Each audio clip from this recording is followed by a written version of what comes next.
The law of self-acceptance. How much time do you spend comparing yourself to other people? And now a different question. How much has it actually helped you? And has it made you any happier? Not accepting yourself for who you are is like being trapped in a relationship with someone you do not even like for your entire life. You have probably seen couples like that before, two completely different people who would likely be happier on their own or with someone better suited to them. And yet, for some reason, they stay together. Most often, it comes down to circumstances and habits. But an unhappy life is a choice too. It is remarkable how long a person can justify that choice, sealing the cracks in a collapsing structure with the glue of habit. Why does self-rejection resemble a bad relationship?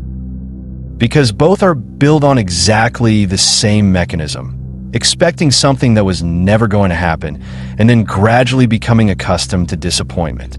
But what if, instead of getting used to yourself, you tried accepting yourself? What's the difference?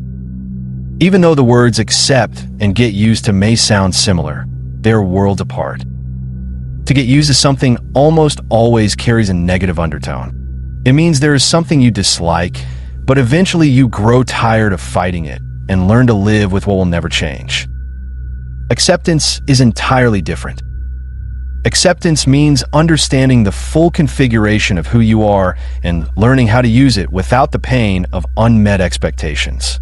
It is as if you were finally given your complete technical specifications and, instead of resenting them, began looking for the best ways to apply them in life.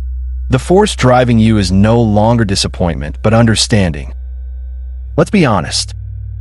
Very few of us like everything about ourselves. Some dislike what they see in the mirror. Others dislike what emerges in their relationships.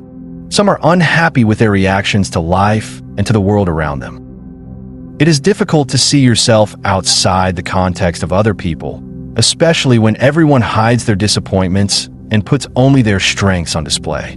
There's a reason the phrase Instagram life became so popular. You see smiling people. They are happy, wealthy, successful. They live in beautiful homes. They travel. They seem surrounded by love. They look perfect. And something inside you tightens, because compared to these angels, you suddenly find yourself made of ordinary flesh and bone. Your house is messy. Your children do not listen. Nobody has brought you flowers in a long time. You do not have that many smiling friends surrounding you. The modern world resembles a magician. There's always a rabbit in his hat, and you believe it is there. But the truth is that the hat is empty. So empty, in fact, that the darkness inside might frighten you if you look too closely. Behind every beautiful photograph stands an ordinary person, just like you. They believe that if they show only the perfect side of their life, perhaps life itself will become perfect.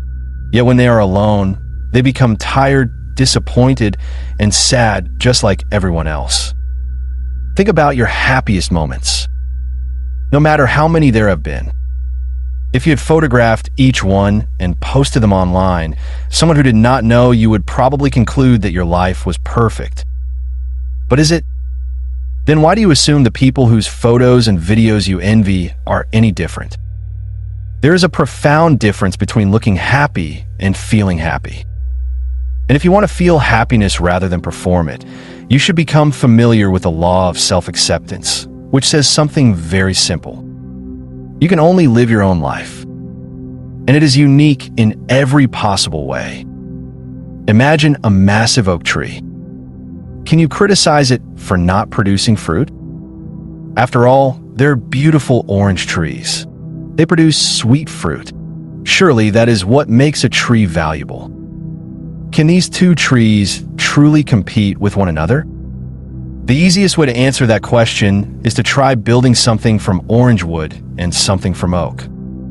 Suddenly, everything changes. When rain is pouring down on your head, you will not wish for an orange.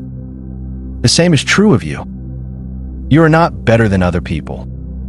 You are not worse than other people. You are simply different. And that is exactly what requires acceptance. You may dislike your intelligence, your temperament, or even the shape of your nose, but you still have to live with them. The happiest people are not the ones who spend their lives studying others, desperately trying to become copies of them, and accepting every appearance at face value. The happiest people do not even try. Maybe you will never jump farther than everyone else at the Olympics, but there's almost certainly something you can do that others cannot. You might be surprised to discover that happiness comes not from endlessly trying on other people's identities, but simply from learning to look away from their lives and back toward your own. There are many discoveries waiting for you there. And the truth is that you are far more adaptable than you think. Some things cannot be changed, but the modern world allows you to change almost everything else. The difference is that meaningful change happens best when it comes not from a feeling of deficiency, but from a clear understanding of how you can become better. Self-acceptance gives you something invaluable. It allows you to step out of a race that someone else placed you in and told you to run, even though you never needed to participate in the first place. You cannot lose a race you refuse to run. In fact, walking past it may be the greatest victory of all. Because if you become exactly like everyone else, who will be left to be you?